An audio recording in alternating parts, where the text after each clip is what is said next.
Ih, beneran ada yang makan sisik-sisik ini kah? Kuku dimakan.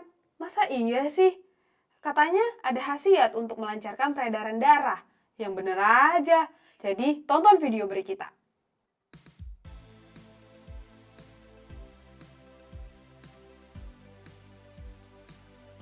Hai, beri kita Seven in One bersama aku di sini Febri. Kembali lagi di part 2 beri kita Seven in One. Dan berita kali ini yaitu tentang peperangan antara hewan dan manusia.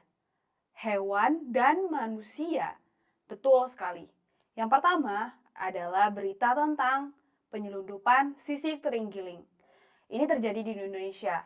Eh, para TNI, sekitar ada 3 TNI yang menyelundupkan sisik terenggiling untuk ke Cina. Sangat tidak wajar. Ini adalah konferensi persnya dan kita lihat di dalam berita ini yang kami baca ada salah satu orang yang penting yaitu Direktur Jenderal Penegakan Hukum yang menyatakan bahwa betul ya terjadi penyelundupan sisik terenggiling. Dan Pak Rasio Ridosani ini sangat membantu untuk tentang kehutanan di Indonesia. Begitu. Coba kita lihat videonya yang ini. Saya berada di Taman Nasional Komodo, puncak Gunung Pulau Padar. Hari ini adalah Hari Lingkungan Hidup Sedunia. Nah, jadi beliau ini memang berperan di bidang kehutanan di Indonesia. Jadi kita juga turut bangga dong ada orang-orang yang peduli dengan lingkungan-lingkungan di Indonesia, betul tidak? Kita lihat lebih detailnya sih, sisik terenggiling ini sebenarnya buat apa? Dan kenapa bisa diselundupkan sampai ke Cina? Masalahnya timbul di sini. Seperti ini wujud dari terenggiling, mungkin teman-teman udah lihat langsung atau belum. Dan ini adalah buku dari tentang medical Tiongkok pada zaman dulu, sebutannya itu Pencau Kanmu. Ya, kita lihat kayak gini rupa-rupanya. Bahwa di sini ada berbagai binatang yang kira-kira binatang apa saja yang bisa jadi penyembuh gitu. Seperti kayak ada bentukannya sih kayak laba-laba, kalajengking gitu. Seperti buku Death Note ya nggak sih? Yang nonton animasi-animasi. Jadi kayak tahu gitu loh. Oh, jadi binatang ini bisa dipakai buat obat. Jadi dia bisa diburu gitu loh. Tapi sayang banget. Selain terenggiling, ternyata korban yang lain adalah beruang coklat. Betapa mirisnya. Dipotong-potong menjadi beberapa bagian seperti itu dan diselundupkan, diperjualbelikan secara ilegal. Tidak hanya beruang coklat, melainkan ada harimau. Ya, betul. Harimau ini dikuliti, diambil bagiannya. Ada juga dalam buku Tiongkok ini, Pencaukanmu. Seperti harimau, singa, ada unta, sejenis unta yang paling pojok itu, paling ujung. Sebenarnya bagaimana sih cara buat bisa mengonsumsi sisik terenggiling? Jadi sisik terenggiling itu dipercaya untuk melancarkan peredaran darah gitu. Kayak ya menghilangkan gejala buat merangsang menstruasi begitulah. Jadi kayak sedih banget gak sih diambil sisiknya dan dari penelitian modern zaman sekarang ditemukan bahwa ini sama aja kayak kuku yang sebenarnya nggak ada gunanya, nggak ada bagian khusus ataupun vitamin ataupun manfaatnya. Sama seperti kuku manusia gitu. Jadi ya udah hewannya diselundupkan, diambil bagian tubuhnya, terus demi mendapatkan uang, jadi semakin banyak hewan terenggiling yang punah. Sangat kasihan banget. Selain itu, kita lihat ada di beberapa negara. Ini aku sedikit takut sih lihat ular, agak trauma sama ular. Tapi aku mau bagikan sama teman-teman semua. Ini di Indonesia beritanya, yaitu di Sulawesi Selatan. Bapak berusia 30 tahun yang pulang dari berkebun melewati hutan di Sulawesi Selatan dan meninggal dunia akibat dimakan ular piton. Turut berduka cita buat keluarga semua.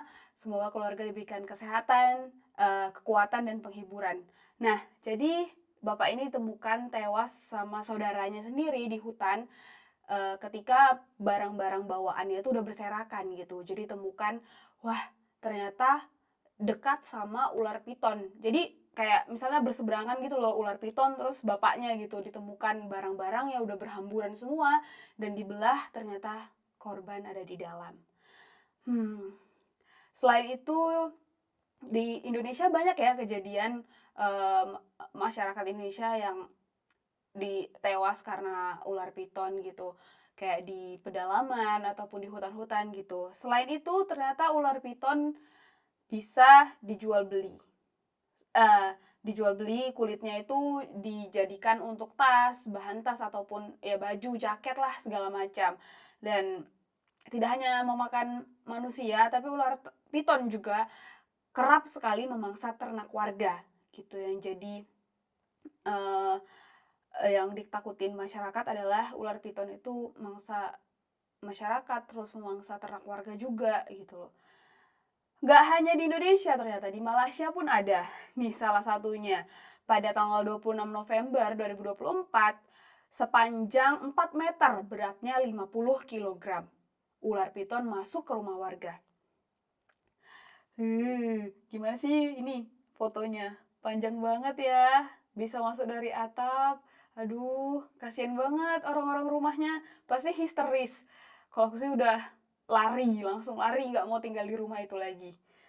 Dan ternyata ini disebut 3 personal APM, kayak waktu 30 menit gitu loh untuk menangkap ularnya, untuk mengevakuasi ularnya itu. Aduh. Dan mereka juga mengimbau warga yang tinggal dekat hutan atau daerah semak itu untuk lebih berhati-hati saat musim hujan. Karena betul aja ular piton itu bisa masuk dari bolong-bolong di rumah, dari selok-selokan atau apa, rumah yang kumuh, dari banyak-banyak semak-semak gitulah. Jadi harap hati-hati lagi ya lain kali dan jaga kebersihan rumah kalian. Tidak hanya di Malaysia, kita beralih ke negara Asia Tenggara lainnya yaitu Thailand. Ini terjadi di bulan Agustus tahun 2024 di Thailand, Thanat gitu. Mungkin kalian udah lihat video lucu ini sih. Bukan lucu sih, tapi kayak lebih menakutkan bahwa seorang laki-laki yang lagi di kamar toilet eh digigit sama ular piton. Takut banget. Ya, ini kejadiannya sekitar jam 10 gitu. Dan ya di toilet dia digigit sama ular piton. Lebih hati-hati ya, ular piton ternyata bisa juga loh masuk ke dalam toilet, masuk ke dalam lubang pembuangan itu dan keluar dari situ. Nah, jadi kami menemukan, tim BRI kita menemukan ada 5 tips ampuh dari artikel Thailand ini. Agak lucu sih, salah satunya ya 5 tips ampuhnya tuh beneran ampuh apa enggak sih gitu. Kenapa ularnya bisa keluar dari toilet? Yang pertama, yaitu berasal dari saluran pembuangan karena lubangnya rusak. Yang kedua juga karena ventilasi langit-langit atap yang bolong-bolong jadi ularnya bisa masuk. Selain itu, jangan membiarkan pintu dan jendela kamar mandi kalian terbuka. Karena kita nggak tahu kapan ular itu bisa masuk gitu loh. Lengah dikit ada ular. Dan mereka bilang, apa yang harus saya lakukan jika menemukan ular di toilet? Coba kalian jawab, apa yang kalian lakukan? Cuman satu kata, yaitu lari. Bener gak? Lari gak sih? Kalau ketemu ular, ya lari aja. Keluar minta pertolongan, minta pemadam kebakaran gitu, biar mereka yang evakuasi ularnya. Dan kalian gak perlu takut gitu. Kalau aku sih, ya mohon maaf ya, sorry ya ular, gak suka sama ular. Jadi tolong. Jadi harus berhati-hati ya teman-teman semua. Jadi teman-teman logikanya seperti ini. Manusia itu lebih serakah. Hewan dibunuh, dirusak habitatnya, diambil bagian tubuhnya, diperjualbelikan secara ilegal. Ya, bagaimana sih? Kan kita tahu ya, hewan itu bersatu dengan alam. Jadi kalau dia lapar, apa yang dia lihat di hutan, apa yang lihat dia di mana aja gitu, pasti ada mangsanya, mau tuh sesama hewan ataupun manusia gitu loh. Jadi ya itulah yang terjadi, hewan habitatnya diganggu ya pasti marah nggak sih? Jadi semuanya harus lebih berhati-hati aja deh. Oke, selain tentang ular, ada hal menarik tentang Indonesia dan Taiwan.